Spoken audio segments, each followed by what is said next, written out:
Olá, meu nome é Nete Amaral, seja bem-vindo ao Devocional com Jesus. Hoje vamos abordar a história de Jonas, registrada no livro que leva o seu nome e que tem apenas 4 capítulos. Deus pediu a Jonas que fosse até a cidade de Nínive pregar arrependimento ao povo, mas ele decidiu fugir. Apesar de ser um homem que orava e seguia a Deus, Jonas escolheu não obedecer. Isso levanta a questão: por que ele escolheu não cumprir a ordem divina, apesar de sua proximidade com Deus? Deus, ao escolher os seus mensageiros, faz isso com muito cuidado e tem propósito. Ele viu qualidades únicas em Jonas, talvez uma voz marcante ou uma sensibilidade ao Espírito Santo. Jonas, conhecido por suas profecias em Israel e contemporâneo de outros profetas, era sem dúvida um escolhido de Deus. No entanto, diante do chamado para Nínive, ele optou por fugir, cortando sua conexão com Deus. O que teria levado Jonas a tal ato de desobediência? Não sabemos quanto tempo passou desde o chamado divino até a fuga de Jonas. Ele poderia ter refletido sobre sua missão por semanas ou até meses. Considerando a distância que separa Jerusalém de Jopa, cerca de 60 quilômetros, Jonas teve tempo de sobra para pensar durante a viagem. E ele queria um julgamento sobre Nínive e não um arrependimento e perdão. A decisão de Jonas de não ir a Nínive, escolhendo fugir no navio para a distante Tarsis, colocou em risco o destino de muitas pessoas. Mesmo sendo um homem dedicado à oração, ele se desviou,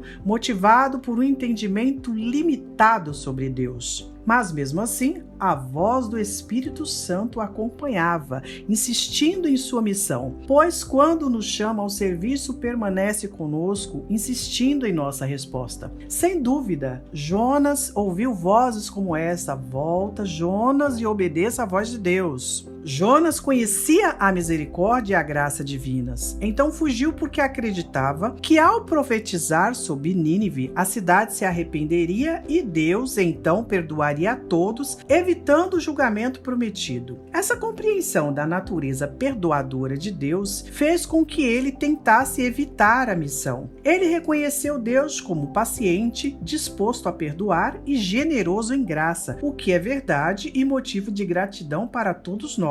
No entanto, Jonas negligenciou outro aspecto crucial, ou seja, a santidade e a justiça de Deus, que repudia o pecado e exige retidão. Essa visão unilateral pode ter diminuído em Jonas o temor adequado a Deus, fazendo-o subestimar as consequências da desobediência. A compreensão equilibrada de que Deus é tanto misericordioso quanto justo é essencial para manter a reverência e a obediência a seus mandamentos. A falha de Jonas em reconhecer a seriedade com que Deus trata o pecado foi provavelmente a raiz de sua desobediência. A desobediência e a fuga provocou uma tempestade violenta, causando pânico entre os marinheiros do navio, que se viram forçados a jogar a carga no mar para tentar salvar aquele navio. Esse ato de desespero não só ameaçou suas vidas, como também poderia ter afetado outros navios próximos. A desobediência, portanto, não afeta apenas o transgressor, que às vezes fica em estado de letargia e apatia espiritual, mas pode trazer consequências devastadoras para aqueles que estão ao redor. Desobedecer a Deus significa ignorar seus ensinamentos e mandamentos. Viver em desacordo com essas orientações divinas é caminhar na direção oposta à vontade dele, trazendo o quê? Desordem, sofrimento, não só para si mesmo, mas também para os outros. As consequências dos nossos erros não se limitam a nós, mas se estendem também às nossas famílias, que acabam sendo prejudicadas e até mesmo destruídas, e a responsabilidade é totalmente nossa. Muitas vezes, em virtude da desobediência, provocamos a remoção da proteção divina, permitindo que tempestades venham como forma de nos despertar, assim como Deus fez com Jonas. Jonas, imerso em sua desobediência, estava alheio ao caos e ao sofrimento que causava naquele momento. Durante a tempestade, ele se isolou no porão do navio, entregando-se a um sono profundo, simbolizando sua fuga não apenas física, mas também espiritual. Sua desobediência não só desencadeou a tempestade, como também o deixou impotente para detê-la, levando-se a entregar a um estado de indiferença. A situação de Jonas, ao ser confrontado pelo capitão do navio, revela outra consequência grave da desobediência. Ela distorce a percepção que temos de Deus. Jonas, ao admitir que fugia do Deus do céu, que fez o mar e a terra, ele imprudentemente apresentou Deus como alguém a ser temido, por ser vingativo, não por sua justiça ou misericórdia. Essa percepção errada, que falha em representar quem Deus realmente é, sugere de forma equivocada que ele, Deus, caça incansavelmente os que o desobedecem. Uma ideia não apenas falsa,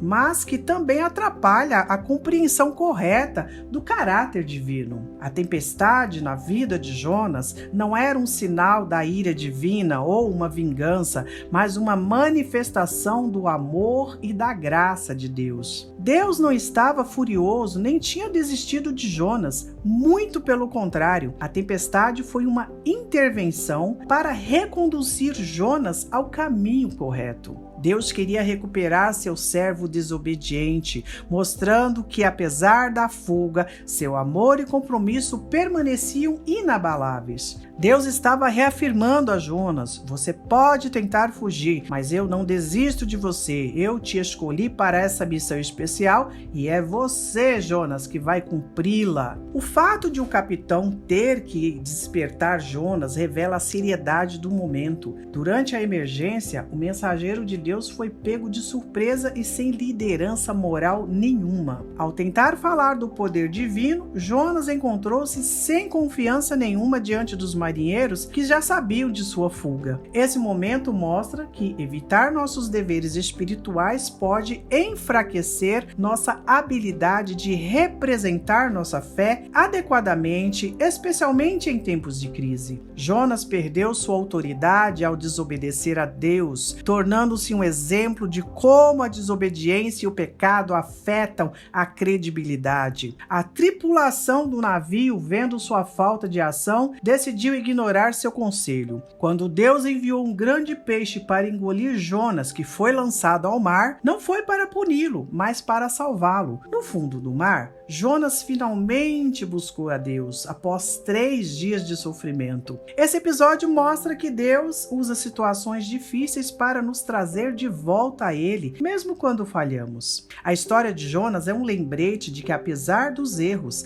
a misericórdia de Deus nos dá uma chance de redenção. Jonas hesitou em orar porque acreditava estar completamente abandonado por Deus, pensando que havia sido expulso de sua presença. Ele via a misericórdia de Deus estendida a Nínive, mas não conseguia imaginar esta mesma misericórdia aplicada em si mesmo. Sentia-se rejeitado e odiado por Deus devido aos seus atos. Contudo, essa percepção era um engano de Jonas. A intervenção de Deus ao preparar um grande peixe para salvar Jonas mostrava que ele ainda cuidava de seu servo. A frase usada para descrever a ação de Deus está registrada no livro de Jonas, no capítulo 1, versículo 17, que diz: preparou, pois, o Senhor um grande peixe para que o tragasse. Isso sugere um ato deliberado de salvação e não de abandono. Jonas foi vítima de um engano, acreditando que havia perdido toda a esperança na misericórdia de Deus. Esse engano, alimentado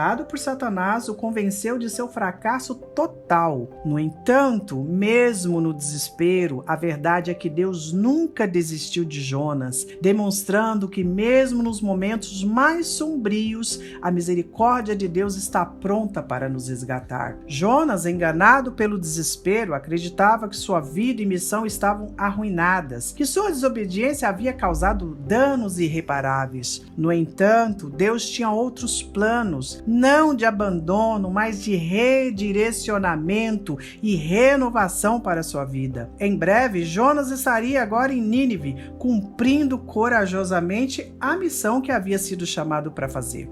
A experiência de Jonas, isolado no ventre do peixe, simboliza um momento de profundo isolamento espiritual, onde ele se sentiu completamente afastado da presença divina. Ali no ventre do peixe ocorria uma verdadeira batalha pela fé de Jonas em meio ao desespero. Deus não estava forçando a obediência, mas convidando Jonas a escolher em quem acreditar. Quando Jonas finalmente orou, marcou um ponto de virada em sua história, escolhendo confiar em Deus acima de tudo. No momento de maior desespero, Jonas se voltou para Deus e sua oração foi ouvida. Ele reconheceu que mesmo no ventre do inferno, Deus estava atento à sua voz. Esse momento na vida de Jonas representa a misericórdia divina em sua forma mais profunda, ensinando-nos sobre a seriedade da palavra de Deus e a imensidão da sua misericórdia. Portanto, se você está em desobediência, aproxime-se de Deus com o coração arrependido.